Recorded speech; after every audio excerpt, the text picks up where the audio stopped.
ہندوستان کی 5 ریاستوں میں ابھی حال ہی میں اسمبلی انتخابات ہوئے ہیں۔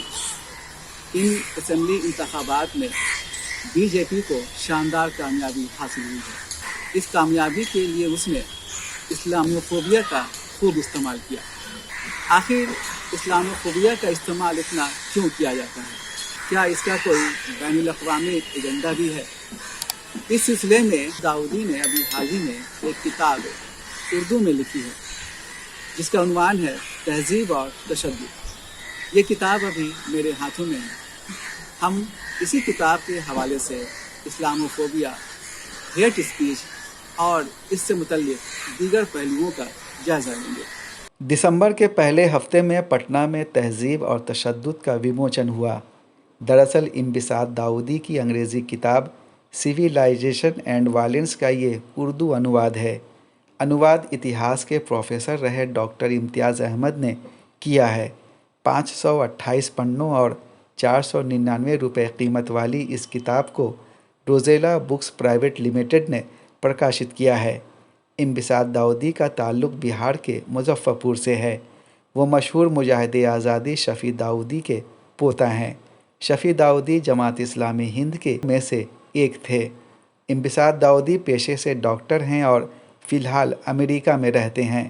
کتاب کے بارے میں انبساط داؤدی نے بہار لوک سنواد سے خاص بات چیت کی۔ میں نے اس کتاب میں کوشش کی ہے کہ ڈیٹا کے ساتھ میں یہ پروف کر سکوں کہ اسلام تشدد پسند نہیں ہے، اور اسلام کی لمبی ہسٹری رہی ہے 1500 سال کی، تو یہ سب سے زیادہ سیکولر، سب سے زیادہ نالجبل اور سب سے زیادہ محبت پھیلانے والا مذہب ہے، اور اس کو ایز اے وائلنٹ ریلیجن پھیلانا بہت غلط ہے۔ یہ میں نے اس میں پروف کیا ہے۔ انبساط نے کہا کہ پچھلے 200 سال کے دوران 80% سے زیادہ جنگ پشچمی دیشوں نے کی ہے۔ اس میں بہت سارے مثال ہیں، اور وہ آپ دیکھیں گے۔ تو میں نے کیا ہے کہ 200-250 سال میں جتنی بھی جنگیں ہوئی ہیں ان کو سب میں نے کلیکٹ کیا ہے، اور یہ دکھلایا ہے کہ ویسٹ نے 80% جو ہیں، جتنے بھی 80% جنگیں جو ہوئی ہیں اور 80% جینوسائڈ جو ہوئے ہیں وہ ویسٹ نے کی ہیں، اور مسلمانوں کے یا مسلم امپائر میں صرف 5% آتے ہیں۔ تو یہ کہنا کہ اسلام تشدد پسند ہے بالکل غلط ہوگا۔ لیکھک نے کہا کہ بھارت میں بھی اسلاموفوبیا کا ماحول یوجنا بدھ روپ سے پیدا کیا گیا ہے، لیکن یہ حالات جلد ختم ہوں گے۔ یہ جو تشدد کا جو ماحول ہے اور مسلمانوں کو اسلاموفوبیا کا جو ماحول ہے، یہ اپنے آپ نہیں آتا ہے، اسے پھیلایا جاتا ہے، پلاننگ کے تھرو پھیلایا جاتا ہے۔ اس میں بہت سارے اکنامک فیکٹرز آتے ہیں، بہت زیادہ فنانشل ریوارڈز ہیں، یہ ہے۔ تو ہم نے یہ کتاب لکھی ہے کہ جس سے لوگوں کو یہ سمجھ میں آئے، ان کے پاس فیکٹس رہیں، اور فیکٹس رہنے کے بعد ان کو ڈیسائیڈ کرنا ہے کہ اس کو ہم کیسے کاؤنٹر ایکٹ کریں۔ تو اگر یہ وائلنس کو ہم کہتے ہیں کہ اسلام وائلنٹ نہیں ہے، تو that alone will be a great accomplishment. We have to fight back. But when I say fight back، اس کا مطلب یہ نہیں ہے کہ میں کہہ رہا ہوں کہ وائلنس کے ساتھ فائٹ بیک۔ ہم لوگوں کو نالج ہونی چاہیے کہ ہم کیا کہہ رہے ہیں، میری ہسٹری کیا ہے اور میرا فیوچر کیا ہونے جا رہا ہے۔ یہ پہلی بات میں بتانا چاہوں گا۔ دوسری بات یہ ہے کہ دنیا کے ہسٹری میں یہ فاشسٹ فورسز جو ہیں وہ کبھی نہیں جیتی ہیں۔ ابھی جو فاشزم کا اگر یہ چکر چل رہا ہے، یہ اس کو فاشزم نہیں کہیے، اس کو کواسی فاشزم کہیے۔ فاشزم کو ڈیفائن کیا جاتا ہے کہ جب کارپوریٹ ورلڈ اور ایڈمنسٹریشن ایک ساتھ جڑ جاتا ہے تو وہ فاشزم ہو جاتا ہے۔ تو میرا خیال یہ ہے کہ this is not going to be permanent. آپ دیکھیں گے کہ دی ورسٹ از اوور اور ول بی اوور، اور یہ چیز ہم لوگوں کو خیال رکھنی چاہیے۔ اس لیے we should not be desperate, اور برا نہیں ہے، ہو جائے گا انشاءاللہ، وی ول سکسیڈ۔ لیکھک نے اسلاموفوبیا جیسے حالات کا